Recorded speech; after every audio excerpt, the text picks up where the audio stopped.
అనుమానించుకుందాం. ముఖ్యంగా చెప్పాలంటే ఈ రోజున ఒక 10 మంది వస్తారని ఎక్స్పెక్ట్ చేశాము. ఎలక్షన్స్ వల్ల ఆ ఎలక్షన్ డ్యూటీలో ఉండటం వల్ల రాలేకపోయారు. మొదటగా మన రెడ్ల మీటింగ్ ఎక్కడ ఉన్నా చూడు, కానీ తన వంతు పాత్రను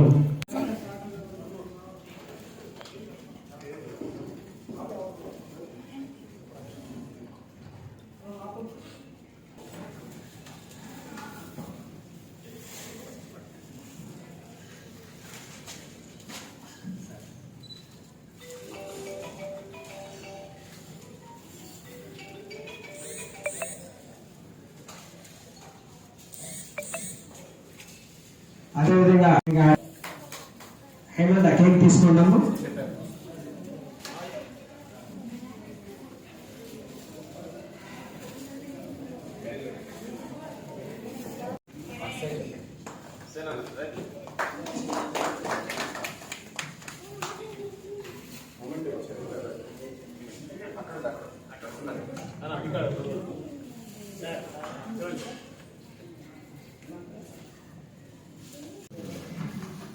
నర్సరీ ఎలా ఉంటే బాగుంటుందో ప్లాన్ చేయండి.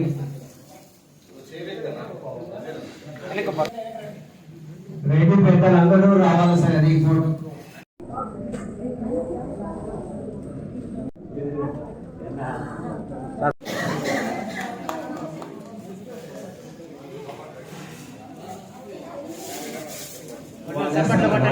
కొంచెం ఎక్స్పర్టైజ్ కావాలి.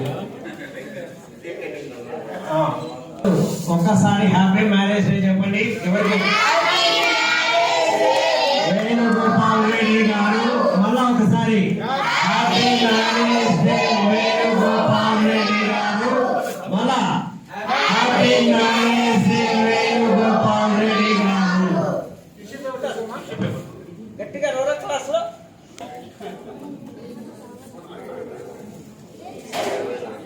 ఈరోజు సీజన్ సిన్లో రెడ్ల ఐక్యవేదిక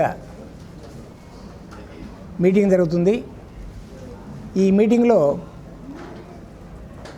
రెడ్ల ప్రముఖులు, శాసనసభ్యులు అందరూ సమావేశం కావడం అనేది చాలా ఆనందంగా ఉంది.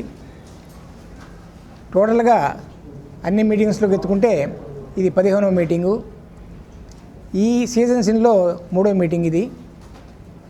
ఇటువంటి మీటింగ్స్లు ప్రతి టైంకు అందరూ కలవడం, రెడ్ల ఐక్యవేదిక కార్యక్రమాలు ఏంటి, ఏం చేయాలా అనేది వివరంగా మాట్లాడుకోవడం, ఇవన్నీ చేసుకుంటూ ఉన్నాం. ఈరోజు ముఖ్యంగా ఒక స్టూడెంట్ చైతన్య అనే కుర్రోడికి ఒక 50,000 స్కాలర్షిప్ ఇవ్వడం జరిగింది. అందులో ముఖ్యంగా మా ధనంజయ రెడ్డి గారు, వాళ్ళ ఫ్యామిలీ, ఫ్రెండ్స్ అందరూ కలిసి 50,000 స్కాలర్షిప్ అతనికి అందజేయడం జరిగింది. అదేవిధంగా ఇంకో కుర్రోడు సంతోష్ 589 మార్క్స్ అతన్ని సన్మానం చేయడం జరిగింది. ఇదే విధంగా మన రెడ్డి కుర్రవాళ్ళు ఎవరైతే బాగా చదువుకుంటున్నారో వాళ్లకు స్కాలర్షిప్లు ఇవ్వడం కానీ, వాళ్ళకి ఏదన్నా ఎక్కడ ఏ ఇన్స్టిట్యూట్లో సీటు కావాలనో వాళ్లకు మాట్లాడి అరేంజ్ చేయడం, ఫీజు వస్తున్నాం.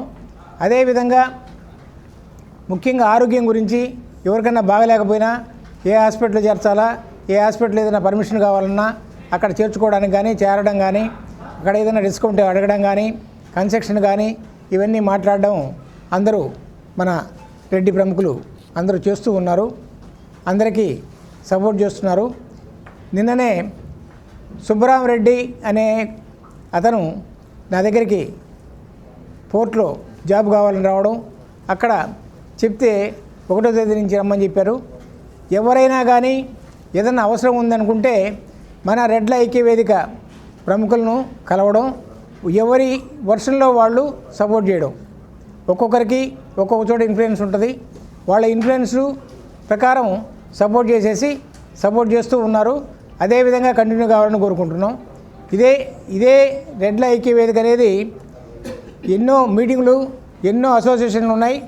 ఇన్ని అసోసియేషన్లో కూడా ఈ మన రెడ్ల ఐక్య వేదిక అనేది చాలా ముందుకు పోతూ ఉన్నది. ఇదే విధంగా ముందుకు పోవాలని ప్రతి మీటింగ్ కూడా అందరూ కలిసి పనిచేయాలని కోరుకుంటూ థ్యాంక్ యూ. నా పేరు డాక్టర్ బేబీ రెడ్డి. ఈనాటి రెడ్ల ఐక్య వేదిక సమావేశానికి విచ్చేసిన పుర ప్రముఖులందరికీ కూడా పేరు పేరున ధన్యవాదములు. రెడ్ల ఐక్య వేదిక స్థాపించిన మొదటి రోజు నుంచి ఎన్నో మంచి కార్యక్రమాలు చేపట్టాం. ₹1,00,000 విరాళాలు సేకరించి పేద రెడ్డి బిడ్డలకు అందించడం జరిగినది. ఆ కార్యక్రమంలో భాగంగా ఈరోజు ఈ సమావేశంలో మొదటగా పేద రెడ్డి బిడ్డలకు, అంటే ఎవరైతే స్కూల్లో చదువుతున్నారో అటువంటి వారికి 500 బ్యాగులు ఉచితంగా అందజేయడం జరిగినది. అదేవిధంగా రెడ్డి కులంలో ఉన్నటువంటి ప్రముఖులను, కవులైతే ఏమి, కళాకారులైతే ఏమి, వివిధ రంగాలలో నిష్ణాతులైన వారిని సన్మానించుకోవటం ఆనవాయితీగా పెట్టుకున్నాము. ఆ కార్యక్రమంలో భాగంగా ఈ రోజున ఎంతోమంది రెడ్డి ప్రముఖులను సన్మానించాం. విద్యారంగంలో విరజిల్లుతున్నటువంటి కుసుమాలను ప్రోత్సహించడానికి విరాళాలను అందజేయడం జరుగుతున్నది. ఈరోజు చరణ్ కుమార్ రెడ్డికి రెడ్ల ఐక్య వేదిక తరపున వెందోటి ధనంజయ రెడ్డి గారి ఆధ్వర్యంలో వారి కుటుంబ సభ్యుల సహకారంతో ₹50,000 విరాళము అందించడం జరిగినది. ఇలా ప్రతి రంగంలో కూడా, అంటే విద్య, వైద్య, ఉపాధి రంగంలో పాటు వ్యవసాయ రంగంలో కూడా మనదైన స్టైల్లో రెడ్ల ఐక్య వేదిక కృషి సల్పుతుంది. ముఖ్యంగా రాబోయే కాలంలో సతీష్ కుమార్ రెడ్డి గారి కోఆపరేషన్తో, అదేవిధంగా విష్ణువర్ధన్ రెడ్డి గారి కోఆపరేషన్తో రెడ్లకు సంబంధించినటువంటి అనేక పాటలు వెలుగులోకి తీసుకొస్తాం. అదేవిధంగా సోదరుడు ప్రశాంత్ కుమార్ రెడ్డి గారి సహకారంతో రెడ్డి ప్రముఖులైనటువంటి ఉయ్యాలవాడ నరసింహారెడ్డి గారి షార్ట్ ఫిల్మ్స్ షూట్ చేస్తున్నాము. ఇది ఒక 3 నెలల్లో ముగించాలనుకుంటున్నాము. ఈ విధంగా అనేక మంచి కార్యక్రమాలను ముందు చేపట్టి రెడ్డి జాతి గర్వపడే విధంగా రెడ్ల ఐక్య వేదిక ఎప్పుడూ కృషి చేస్తుందని మనవి చేసుకుంటున్నాం. Thank you.